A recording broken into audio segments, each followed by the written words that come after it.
ขอกาแฟเย็นแก้วหนึ่งค่ะของหวานน้อยๆนะคะขอกาแฟเย็นแก้วหนึ่งค่ะของหวานน้อยๆนะคะ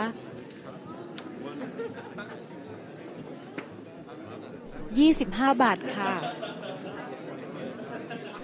25 บาทค่ะ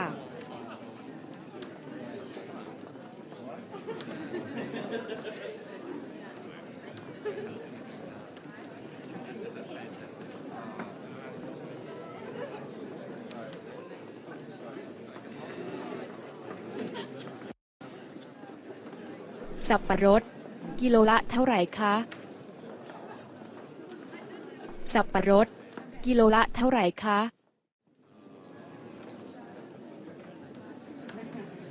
กิโลละ20 บาทครับ1ลูกประมาณ2กิโลครับกิโลละ20 บาทครับ1ลูกประมาณ2กิโลครับงั้นขอสับปะรด1ลูกค่ะงั้นขอสับปะรด1ลูกค่ะ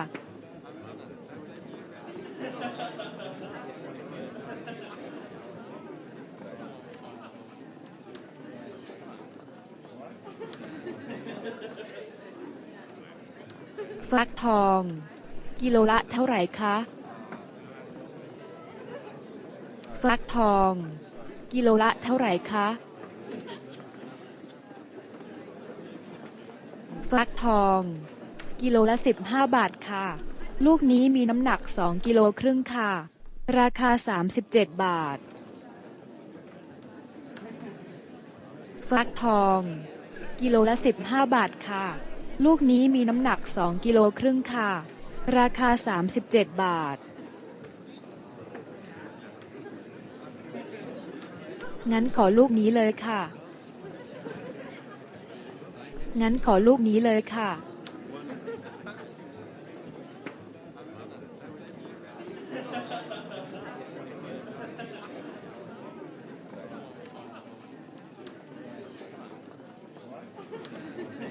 ขอชาเขียวร้อนแก้วหนึ่งค่ะหวานน้อยนะคะ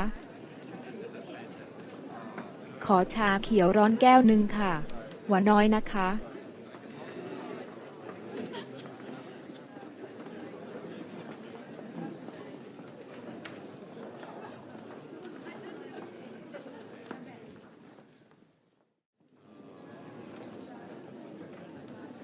ส้มกิโลละเท่าไหร่คะหวานไหมส้มกิโลละเท่าไหร่คะหวานไหมส้มหวานมากครับสดมากกิโลละ60 บาทรับกี่กิโลครับส้มหวานมากครับสดมากกิโลละ60 บาทรับกี่กิโลครับเอา2 กิโลค่ะเอา2 กิโลค่ะ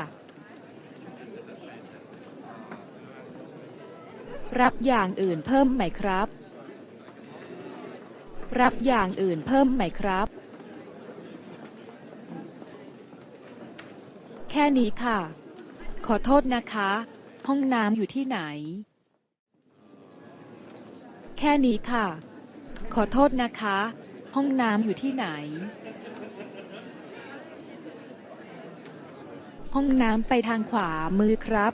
เดินผ่านร้านกาแฟไปอยู่ทางด้านหลังติดกับที่จอดรถครับห้องน้ำไปทางขวามือครับเดินผ่านร้านกาแฟไปอยู่ทางด้านหลังติดกับที่จอดรถครับขอบคุณค่ะขอบคุณค่ะอาหาร1 มื้อ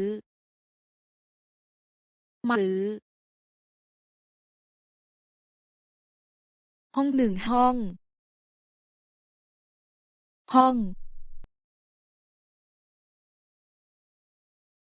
ชุด1ชุด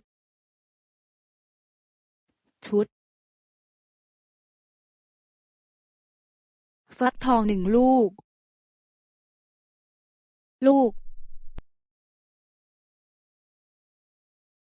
โทรศัพท์1 เครื่อง เครื่อง ร่ม1 คัน คัน โคลา1 กระป๋อง กระป๋อง ของขวัญ1 กล่อง กล่อง สบู่1 ก้อน ก้อน กรอบรูป1 กรอบ กรอบปืน1 กระบอก กระบอก เบียร์1 ขวด ขวด หิน3 ก้อน ก้อน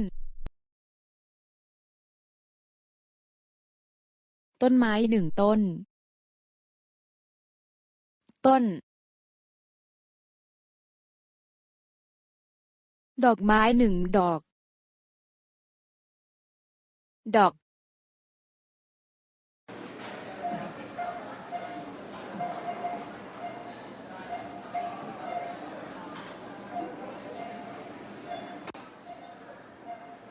ผมต้องการเนื้อหมู1 แพ็ค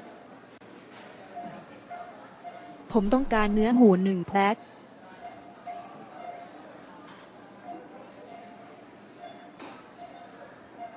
นี่คือเนื้อวัว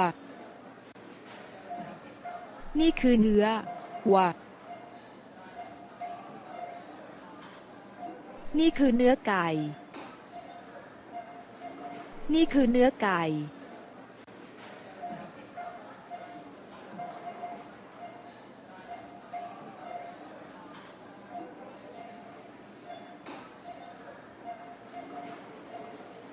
นี่คือกล้วย1 หวี นี่คือกล้วย1 หวี นี่คือไข่ ไข่1 แผง